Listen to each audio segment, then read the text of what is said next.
CBS Evening News this Friday. A major earthquake strikes Alaska miles from Anchorage. We will have the latest on the damage and aftershocks.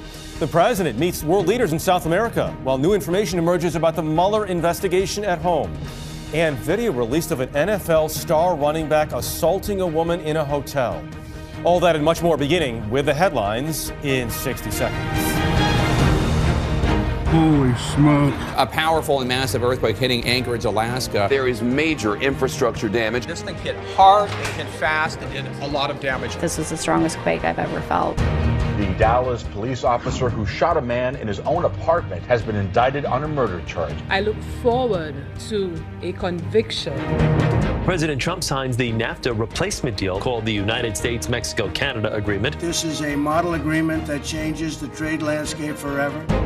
Marriott Hotels has announced its Starwood program database has been hacked, exposing the information of up to 500 million people. A dignified transfer happened for Captain Andrew Ross and Staff Sergeant Dylan Elkin. The two servicemen were killed along with another soldier in Afghanistan. The nation's first biometric airport terminal launches tomorrow in Atlanta. This is all about saving time. The camera can verify my identity in seconds. Smile for the camera. Definitely something you don't want to see out of an airplane window. A Frontier Airlines jet had to make an emergency landing after one of its engine covers partially ripped off. A heart-stopping moment for everyone on board. Thankfully, they're all doing okay. Good evening, I'm Jeff Bloor, and this is our Western edition, and we are going to begin tonight with the major earthquake that shook Alaska today. Measuring 7, it was centered a few miles north of Anchorage at 8:29 this morning local time. Numerous aftershocks followed. It caused widespread damage, including a highway that collapsed. The airport in Anchorage was closed down for hours. People dove for cover when the quake hit. Take a look at this. Ceiling tiles fell and desks shook inside a courtroom there. Our CBS affiliate KTVA was knocked off the air. Computers, lights, cameras all tossed around, but the staff kept reporting via social media. Jamie Yukas is following all of this. The major earthquake rocked buildings like this courthouse and seemed to go on and on. Roads collapsed all around Anchorage, including this ramp near the international airport. A lone car was left on an island of asphalt. Just walking up after this earthquake. Holy smoke. Food flew off store shelves and windows were shattered. The quake struck just 7 miles northwest of the downtown area of Alaska's largest city. Our Anchorage station, KTVA, took a big jolt. This is what their newsroom looked like after the quake. All of these are TVs and computers. This is a camera. Over here we have this pile of broken, shattered glass. This is our conference room. It's our break room. Oh, man. That's terrible. We've got a whole bunch of food stuff. This is a TV in the break room fell, ripped off the wall. This is going to be a mess to clean up. Students dove under desks. Holy At the Anchorage airport, Earthquake! Earthquake! traffic controllers warned planes trying to land to abort. FedEx 49 heavy, go around. Going around FedEx 49. Kirk Kohlberg says his house is a mess. All that stuff was on top of that dresser. That dresser fell completely over. This was definitely the longest and probably most powerful earthquake I've felt since I've lived in Alaska. The shaking could be felt more than 260 miles away. Officials briefly issued a tsunami warning for coastal areas of southern Alaska. The governor has asked for a disaster declaration. While damage assessments are underway, seismologist Lucy Jones says Alaskans can expect to be impacted by this quake for a while. Having another magnitude 5 won't surprise any seismologist, but we usually get the public going, wait a minute, this was supposed to be over. So expect that there could be a magnitude 5 a year or two from now. And it would be associated with this earthquake. And it would be this earthquake. Jeff, we here in Southern California know the panic that comes with these types of earthquakes, but the anxiety is still happening in Alaska. They have felt at least 45 aftershocks, and there will likely be more. All right, Jamie Yukas, thank you very much. We should note here, while this was a bad one, Alaska unfortunately does know earthquakes. It averages 40,000 earthquakes a year, with more large quakes than the other 49 states combined. In March of 1964, Alaska was hit by a 9.2 earthquake, the strongest ever recorded in the U.S. More than 100 were killed in that quake and the tsunami that it then triggered. All right, moving on now. A grand jury in Dallas today upgraded the charges against a fired officer from manslaughter to murder. The officer shot a man inside his own apartment, saying she thought it was hers. Omar Villafranca is in Dallas tonight. Get some crime scene tape up here on the 4th floor. The grand jury murder indictment of former Dallas police officer Amber Geiger came after 3 days of testimony. We talked to over 300 witnesses. We did a full, complete presentation to the grand jury. This video shows off-duty Dallas officer Amber Geiger talking on the phone moments after police say she shot and killed 26-year-old Bothan Jean inside his apartment. She told investigators she thought she walked into her own unit and mistook Jean for an intruder. Geiger lived one floor directly below. Geiger was initially charged with manslaughter and fired by the department for adverse conduct. Jean's mother, Allison, is relieved by today's decision. When the DA announced that it was going to be a murder indictment, were you ever worried that that was not going to be the indictment? Yes, I was. Hearing it really confirmed what we really were looking forward to. Geiger is currently out on bail. Her attorney called the indictment politically motivated. And she knows she's innocent. She knows that this was a tragic mistake. Allison Jean wants the former officer to tell the truth. Do you think she still has a chance to come clean in this trial? Absolutely. During the trial, she still has a chance to come clean. The murder charge carries a punishment of up to 99 years in prison. And the case will be tried by the newly elected district attorney, but that trial is not expected to start for at least another year. Jeff? Okay, Omar, thank you very much. World leaders began their economic summit in Argentina today under tight security as thousands of protesters took to the streets. The demonstration was mostly peaceful. Inside the conference, the Saudi crown prince and Russian president high-fived each other, but not President Trump. The sudden chill among some leaders made for a few awkward moments. Major Garrett is at the G20 in Buenos Aires. President Trump avoided both Russian President Vladimir Putin and Saudi Crown Prince Mohammed bin Salman at the ceremonial G20 photo today. Tensions with both leaders just one distraction in Argentina. For their part, Putin and the Crown Prince appeared to get along famously, shaking hands enthusiastically. The White House said Mr. Trump and bin Salman, under fire for the killing of journalist Jamal Khashoggi, had a brief encounter where they, quote, exchanged pleasantries. Moments later, reporters asked the president what they discussed. The president canceled two planned meetings with Putin here to protest Russia's seizure of 3 Ukrainian Navy vessels and 24 sailors, the most brazen act of aggression toward Ukraine on Mr. Trump's watch. And hopefully they'll be able to settle it out soon because we look forward to meeting with President Putin. But White House officials had to beat back speculation. The meetings were canceled after the president's former lawyer, Michael Cohen, pled guilty yesterday to lying to Congress about Mr. Trump's development project in Moscow. Russia blamed the scuttled meetings on domestic reasons in the U.S. In a statement, White House Press Secretary Sarah Sanders said the special counsel's investigation probably does undermine our relationship with Russia. Despite his busy foreign policy schedule, the president tweeted that his aborted Russia real estate deal was very legal and very cool. Let's go. Let's go. Let's go. The president did celebrate a revamped trade deal with Mexico and Canada, the product of months of tense negotiations. It's been long and hard. We've taken a lot of barbs and a little abuse, and we got there. It's great for all of our countries. All right, Major, the big meeting, though, is tomorrow with the president and the president of China, Xi Jinping. What should we be expecting from that? Well, today here in Argentina, Jeff, both senior and Chinese officials expressed optimism about averting a trade war and reaching some kind of progress between the United States and China. And the Dow jumped nearly 200 points on optimism that a feared trade war can indeed here be averted.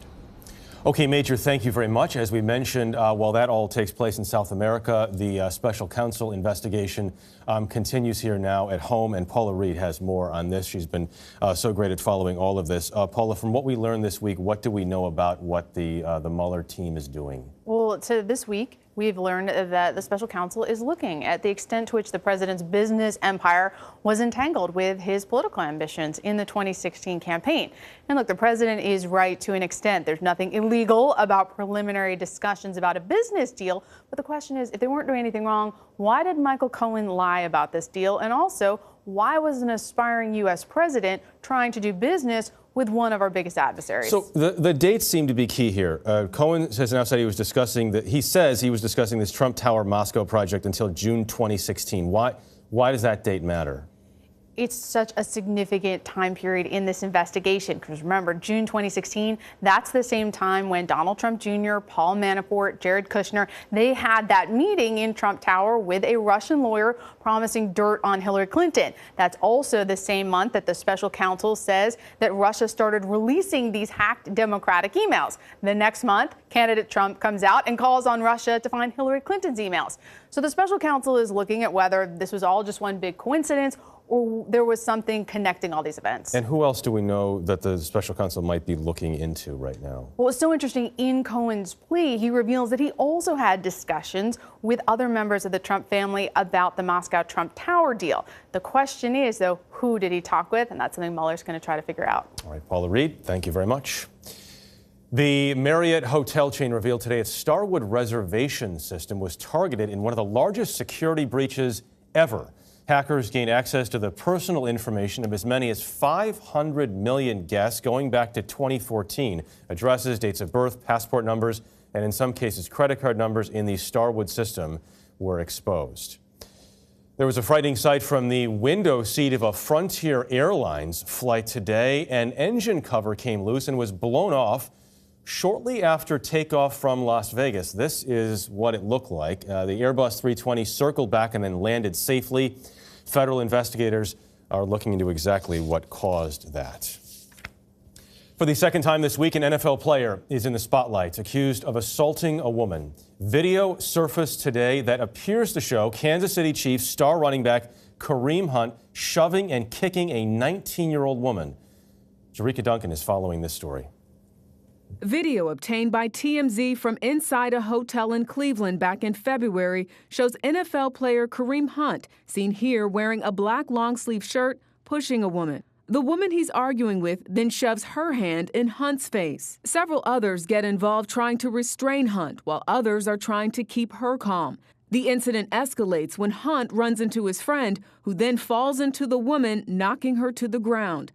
The woman's friend records what's happening, but a man snatches her cell phone away. Before the altercation ends, Hunt gets in one last kick. Were you guys able to talk to him? When Cleveland police arrived, they got two versions of what allegedly happened. The person who assaulted me. They decided not to press charges against the Kansas City Chiefs running back. Mr. Kareem.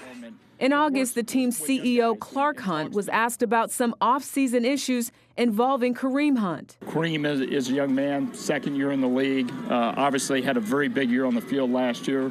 I'm sure he learned some lessons this offseason and hopefully won't be in those kind of situations in the future. This hotel video surfaced days after another NFL controversy.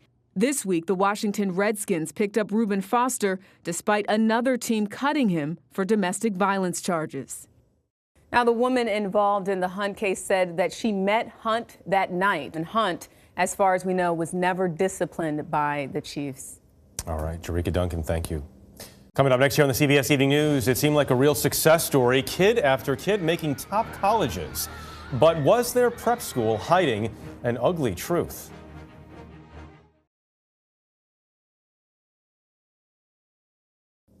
Serious questions are being raised tonight about a prep school in Louisiana that made national headlines by sending kids to top colleges year after year.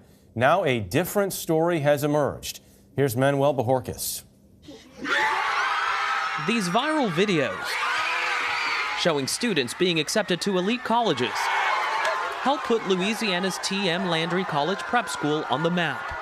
The school boasted it helped provide underprivileged African American kids opportunities they typically wouldn't have gotten, and it made national headlines. Founder Michael Landry spoke with Omar Villafranca for CBS This Morning last year. When my wife and I started the school, people laughed at us. However, Landry's unconventional approach, no traditional teachers, textbooks, or homework, also caught one Yale trustee's attention. I called the dean of undergraduate admissions at Yale, and I said, I either just saw a hero or a complete fraud.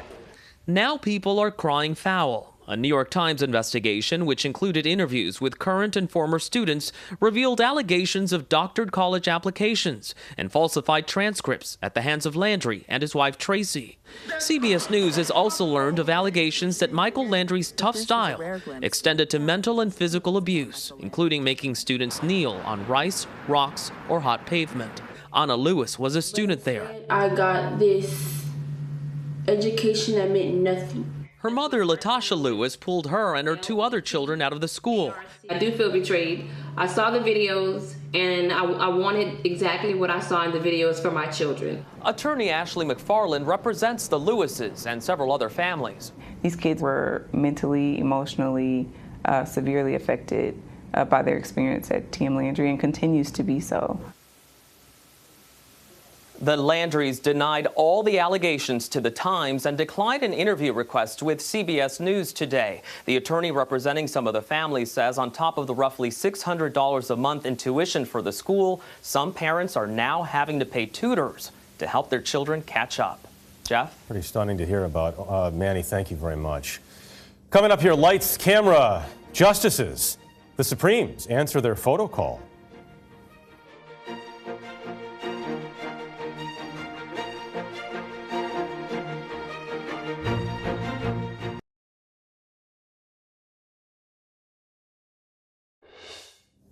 A solemn ritual this morning at Dover Air Force Base in Delaware. The remains of 3 U.S. service members killed this week in Afghanistan were brought home. Their vehicle hit a roadside bomb. 2 were Army Green Berets, Captain Andrew Ross and Sergeant First Class Eric Emond. Air Force Staff Sergeant Dylan Elchin was also killed. It was the deadliest attack against U.S. forces in Afghanistan this year. The 9 Supreme Court justices gathered today for their official group photo, including the newest justice, Brett Kavanaugh. Justice Clarence Thomas has seniority now with 27 years on the court. Justice Ruth Bader Ginsburg returned to work this week after falling and breaking her ribs. The justices, of course, are known for their differing views and at times all seem to be looking at different cameras. We sympathize. We have kids. Next, we pay tribute to one of our own, the incomparable John Blackstone. When you can't watch the evening news on TV, don't worry. We've got you covered. Subscribe to our podcast, sponsored by Liberty Mutual.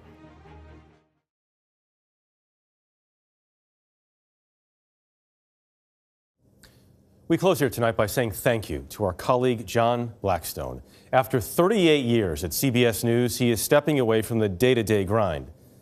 60 Minutes correspondent Bill Whitaker has our toast.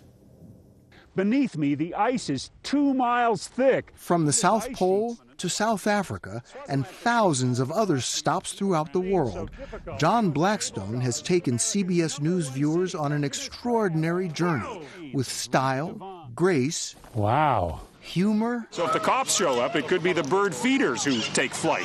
and thrills.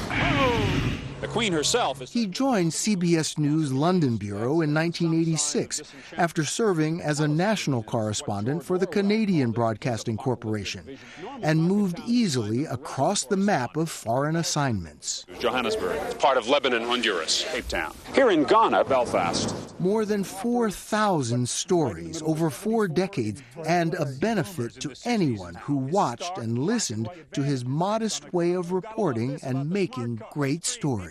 John Blackstone, CBS News. CBS News, San Francisco. In 1987, John Blackstone was transferred to San Francisco. From there, traveled the West, interviewing Hollywood celebrities, even armed celebrities. Right here, okay, and it stays right here. You gotta be careful with the questions I ask. These strong winds. Alongside the natural disasters, there was the human innovation of Silicon Valley that he reported on from the infancy of the internet to the worldwide dominance of Silicon Valley tech giants. Sunny optimism. leaving a legacy and a career that any journalist would envy. Whoa! Bill Whitaker, CBS News, New York. That is the CBS Evening News for tonight and this week. I'm Jeff Glor. Have a great weekend. There he is.